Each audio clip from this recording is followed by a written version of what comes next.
Shalom shalom dusome ijambo ry'Imana mu gitabo cy'ibyakozwe n'intumwa ibice bibiri umurongo wa mbere. Ibyakozwe n'intumwa ibice bibiri umurongo wa mbere haravuga ngo umunsi wa Pentekote usohoye bose bari hamwe mu mwanya umwe bahuje umutima, nuko umuriri ubatungura uvuye mu ijuru umeze nk'uw'umuyaga uhuha cyane ukwira inzu bari bicayemo. Habonekamo indimi zigabanije zisa n'iz'umuriro, ururimi ruja ku muntu wese wo muri bo. Bose buzuzwa umwuka wera, batangira kuvuga izindi ndimi nk'uko umwuka yabahaye kuzivuga. Muri Yerusalemu habaga abayuda n'abaturage b'abanyamadini bari baraturutse mu mahanga yose ari munsi y'ijuru. Uwo muriri ubaye, abantu benshi baraterana batangazwa n'uko umuntu wese yumvise ba bandi bavuga ururimi rw'iwabo. Barumirwa bose baratangara bati, mbese aba bose bavuga si abanyegalilaya? None se niki gitumye twese twumva bavuga indimi z'iwacu zakavukire? Dusimbukire ku murongo w'14. Ariko Petero ahagarara nabo 11 ababwiza iby'ijwi rirenga ati, yemwe bagabo b'i Yudaya n'abaturage b'i Yerusalemu mwese mwe, ibi mubimenye kandi mwumvireze amagambo yanjye. Aba ntibasinze nk'uko mwibwira, kuko ubu ari isaha ya gatatu y'umunsi. Ahubwo ibyo mureba, ibi byavuzwe n'umuhanuzi Yoweli ngo, Imana iravuze iti, uku niko bizaba mu minsi y'imperuka, nzasuka umwuka wanjye ku bantu bose, kandi abahungu n'abakobwa banyu bazahanura, n'abasore banyu bazerekwa, n'abakambwe babarimo bazarota. Amen. Shalom shalom. Banita Evangeliste William Muyobokimana mu Rwanashaka, ndi umuvugabutumwa muri Favor Fellowship Ministry, dukorera i Kanombe ku Gasaraba.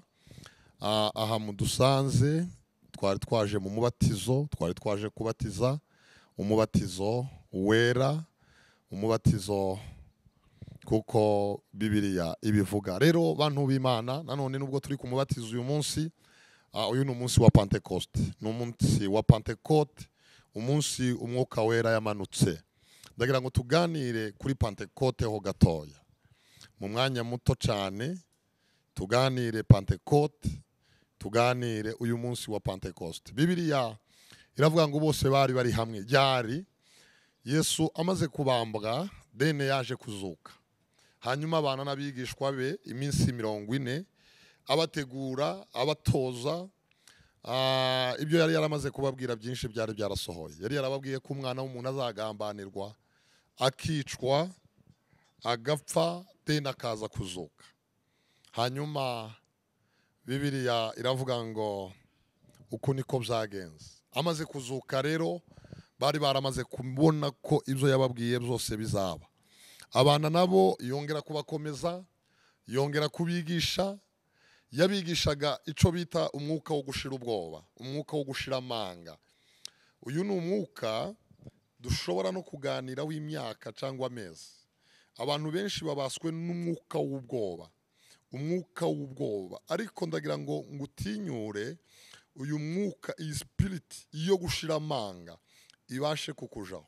Ntushobora kuba umuhanuzi, ntushobora gukora business, ntushobora gushaka umugabo, ntushobora gushaka umugore, ntushobora gukora ikintu ngo gitere imbere ubaswe n'umwuka w'ubwoba. Abantu bose ubona ukabona ubuzima bwabo bwabaye perfect, bwarahindutse, ni abantu batinyutse bashiruka amanga. Nshuti uri kunumva, ndagira ngo ngusengere cyangwa ngusabire kuri uyu munsi wa Pentecote, umanukirwe n'umwuka wo gushira amanga, umwuka wo gutinyuka, umwuka wo guhagarara. Petero umwuka wera ataramanuka, umunsi bafata Kristo, yarabaswe n'umwuka w'ubwoba. Umukozi wo mu rugo yabwiye abasirikare ati uyu nawe n'umwe mu ntumwa za Yesu. Petero wari ubaswe n'umwuka w'ubwoba aravuga ngo nukuri uyu mugabo simuzi. Uyu mugabo simuzi, yiyakanye Kristo kubera yabaswe n'umwuka w'ubwoba. Hanyuma Kristo Yesu amaze gupfa, umwuka wera amaze kuza kuri Petero, Bibiliya iravuga ngo umunsi umwuka yamanutse i Yerusalemu, bari bamaze iminsi 10 bateraniye mu cyumba cyo hejuru bategereje umwuka wera. Bibiliya iravuga ngo umunsi wa mbere barasenga, biyiriza ubusa bahamagara Imana. Umunsi wa kabiri, umunsi wa gatatu, umunsi wa kane, umunsi wa gatanu, ngo hagere ku munsi wa 10. Bibiliya iravuga ngo bari hamwe bahuje umutima, ngo umwuka wera aramanuka, ngo amanuka n'umuriri mwinshi cyane, umuriri mwinshi cyane. Abantu babaye nk'ahantu baragira inka cyangwa ahantu habya nk'imbogo, uhuye n'ikibuga c'imbogo wumva ukuntu zimanuka zikandagira, nico bita umuriri. Umuriri ni abantu bakandagira n'imbaraga, baba ari agatsiko k'abantu. Rero Bibiliya iravuga ngo umwuka wera aramanuka, umwuka wera aramanuka, umwuka wera amanuka n'umuriri, ngo bose buzura umwuka wera, bose buzura umwuka wera, batangira kuvuga ku ndimi. Bibiliya iravuga ngo intumwa ziratangara, abaturage baho baratangara, abaturage b'i Yerusalemu baratangara, baravuga ngo mbese aba bantu ko ari ab'i Galilaya indimi zacu bazibwiwe niki? Petero arahaguruka ashiza amanga, niryo jambo nenda kuvuga. Umwuka w'Imana ni umwuka utumara ubwoba tugashira amanga, tukagira confidence, tukagira authority, tukagira power, tukagira imbaraga. Bibiliya iravuga ngo Petero arahaguruka ashiza amanga, abwira abantu, arababwira ngo yemwe bagabo b'i Yerusalemu, ntabwo twasinze, ngo ahubwo ibyanditswe n'umuhanuzi Yoweli birimo birasohora, ngo igihe c'imperuka nzasuka umwuka wanjye. Ibi mureba si ugusinda, ngo ahubwo umwuka w'Imana niwo wamanutse. Bantu muri kunumva, nakwifuriza iki? Umwuka wera akuzeho, ariko uwo mwuka wera ntabwo wo kuvuga ku ndimi, ntabwo wo kuzuzwa, ntabwo wo guhanura, ahubwo abo umwuka uguhangaho, umwuka wo gushira amanga. Biriya watinye ubitinyuke, biriya watinye gukora uhaguruke, birashoboka. Imana idufashe, Imana ituganze. Shalom, shalom. Umukiza ujya uvugira ku Mana, inshuti idahana si nk'izo mu isi, iteka arandinda akankingira n'ibyago, icyamuwaka umukiza wawe. Jye ninginga Imana ngikwereke Yesu, umwakire nawe niko ngusabira. Jye ninginga Imana ngikwereke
wankoreye